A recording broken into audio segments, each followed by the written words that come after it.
former Notre Dame linebacker and Penn High School star Paul Moala joining us now here on ABC 57 Kickoff. You know a thing or two about dealing with injuries, but it's really awesome to have a hometown guy joining us now. Of course, Penn Kingsman. Thank you for being here. Thank you for having me. I appreciate it.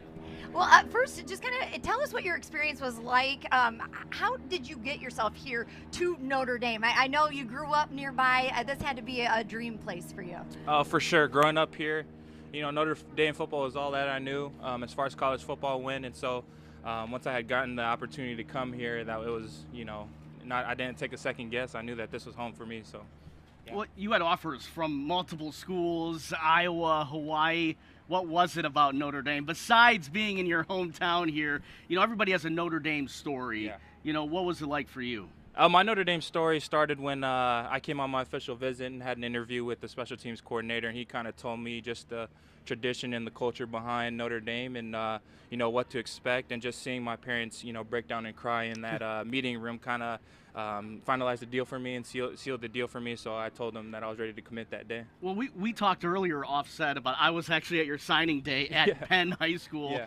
What seems like a long time ago now, but take me back to that day and what was that like, that signing day and just being in the moment and knowing that you're committing to your dream school? Yeah, it was surreal, just to be there with my family and, just to grow up watching Notre Dame football and then, being that transition of, being able to play there, coming out of Penn High School and being a local kid, it was truly just a dream come true, and I'm truly blessed to be able to say that I did play here. So. And talk a little bit about your time at Penn and just, such a great program that they've developed there in football and so many sports, actually. And how did your time and experience at Penn help you to get to Notre Dame, to where you are today? Yeah, there were two things that I took away from Penn, and one of the things was winning culture, just to understand that, what's behind a winning team and, just the traditions behind that. And, being part of that long black line has taught me, to take care of business outside of classes and things like that. But the other thing also is just being comfortable with being uncomfortable. I came in being outside linebacker my freshman year, and then Coach Corey Yeoman, he had actually asked me to transition to being a safety, and so he granted me that opportunity, and it was a blessing in the end of it because although I was uncomfortable, I made it look comfortable, and I had a great season playing under the Yeomans, and shout out to those guys. I dedicate a lot of my success to those guys. Todd Yeoman and Corey Yeoman. So Corey is incredible, and I loved covering him back when I was doing high school football back in the day. So just a great guy, great tradition and history for all the coaches that have come through Penn. Yep. Well, Paul, talk about your experience at Notre Dame. I know some ups and downs. You were highlighted a fumble recovery for a touchdown, but physically you had a couple injuries and then you decided to transfer. Kind of walk us through that process. Yeah, in the season of 2020, game 4, I had ruptured my right Achilles and then worked my way back, was ready to play the next season under Coach Freeman, who had come in, and then first play, toward my left Achilles of 2021 season, was out 2 seasons in a row. At the end of that season, it wasn't my decision just because, I did want to stay here and play for Notre Dame. It's my dream school. I wanted to stay, and but football's a business, and I understood what was going on at the time, and so I was asked after getting my degree to depart and transfer or to medically retire, and so I kind of took the road less traveled by and decided to continue playing football and transfer to Idaho and then eventually Georgia Tech. So. Well, and then that's our next question is, getting that opportunity at Idaho and really proving yourself, balling out, if you will, and that led you to your opportunity at Georgia Tech. But at Idaho, just some numbers for you.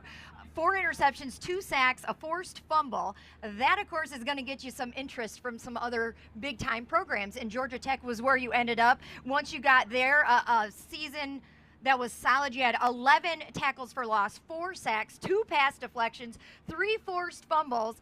How were you able to make the most of that situation, not let it define you and let your dream end, but really build off of that? I think the biggest thing for me, and I said that coming into Notre Dame, was just give me the opportunity and I'll make sure that I make the most of it.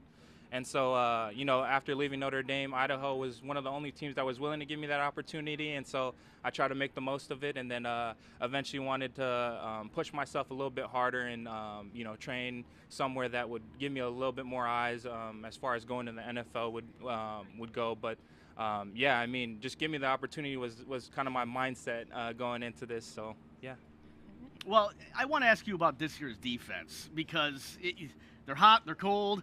What are you taking away from this year's, particularly Chris Ash?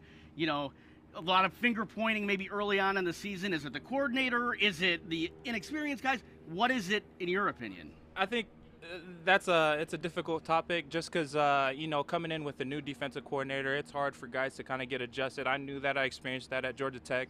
And just having a new defensive coordinator for me mid-season, it's tough. It's tough to, kind of rally under somebody that, you don't really have too much familiarity with. But as we've seen in the last couple of weeks, they started to, gain a little bit more confidence and, understand their roles a little bit more. So I'm excited to see what they do the rest of the season. Well, Paul Moala, thank Awesome. you so much for joining us. And look at you. I mean, he looks incredible. You're still playing football. If you want to watch him, the UFL, this is going to be your second season. That is correct. Yes, this is going to be my second year. So, yeah, I'm really excited this year, so we'll see where that takes me. Remind me of the team, San Antonio? So they actually got rid of the team, but they're planning on relocating that team. We'll see.